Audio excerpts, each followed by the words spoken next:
सभी को स्वागत है एक मेरे इस नए व्लॉग में। धरती से लेकर आसमान तक और जंगल से लेकर पहाड़ तक मैंने इस भारत यात्रा में दूरी तय की है। आज मैं समुद्र से 10,000 फीट की ऊंचाई पर भारत के अरुणाचल प्रदेश के स्वर्ग कहे जाने वाले राज्य के तवांग जिले के अंदर हूँ, जहाँ पर कहते हैं कि दुनिया की सबसे पुरानी मोनेस्ट्रियों में दूसरे नंबर पर इस मोनेस्ट्री का नाम आता है। मतलब बुद्धा मंदिर का नाम आता है, जो कि आज से 400 साल पहले बना था। आज भी यहाँ की दीवारें आप देखेंगे तो वो 400 साल पुरानी ही दीवारें आपको देखने को मिलेगी, कोई रिपेयरिंग नहीं की गई, ऐसी की ऐसी आपको देखने को मिलती है। दूसरी इसमें एक और चौंका देने वाली चीज, यहाँ पर आप मेरे पीछे पीले रंग के शेड जो देख रहे हैं, इनके अंदर रहते हैं 500 बुद्धा मॉन्क्स। मतलब कि आप कह सकते हैं कि ये 500 बुद्धा मॉन्क्स का एक छोटा गांव है। यहाँ पर किसी दूसरे आदमी को रुकने के लिए अनुमति नहीं दी जाती। सामने दर्शन करेंगे दुनिया की सबसे पुरानी दूसरे नंबर की मोनेस्ट्री के।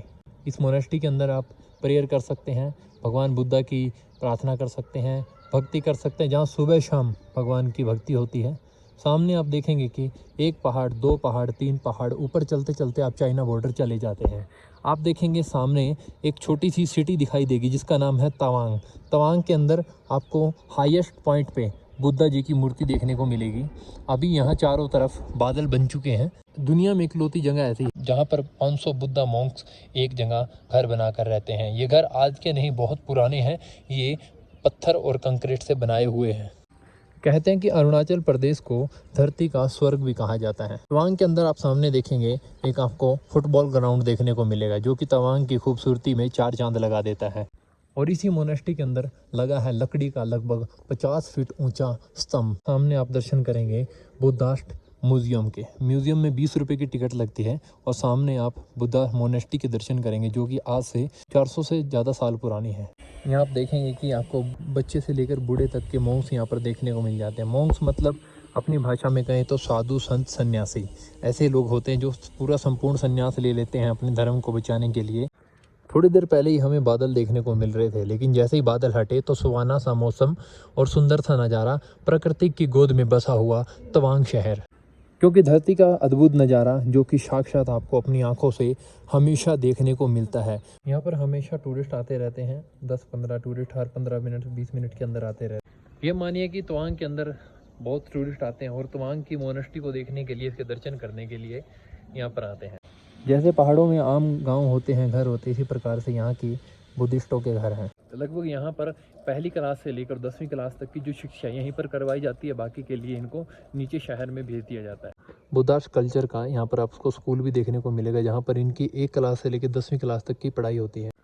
अब इनके दरवाजे पर देखेंगे इनके रूम नंबर और इनके बैच नंबर भी लिखे हुए हैं। पुराने टाइम के दरवाजे हैं और पुराने टाइम का ही इनके घर की दीवार। यहाँ पे ये लोग गैस का उपयोग नहीं करते बल्कि लकड़ियों का उपयोग करते, क्योंकि यहाँ पर खेती तो होती नहीं है। पेड़ की लकड़ियाँ तोड़कर ये अपना काम चला लेते हैं।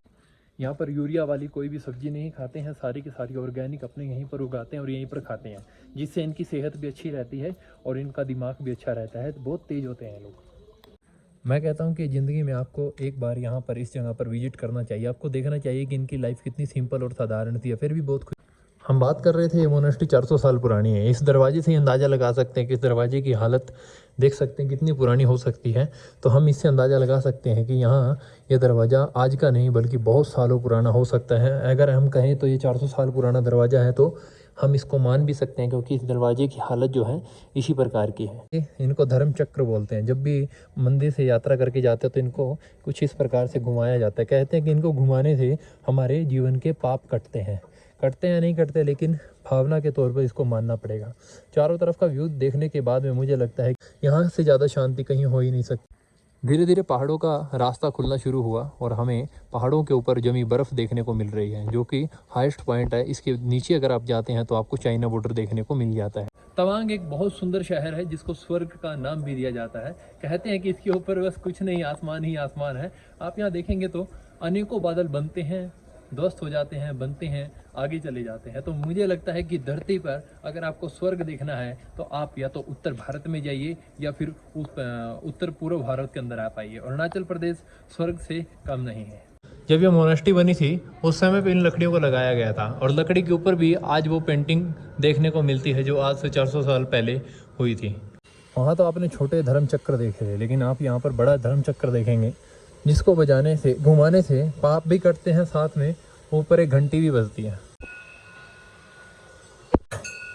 बजी भाई। तो इसी प्रकार से यहाँ एक नहीं अनेकों धर्म चक्र देखने को मिलेंगे। इसके ऊपर भी धर्म चक्र घूमता है, और जो नीचे से ये धर्म चक्र घूमता कैसे वो भी आपको बताते हैं।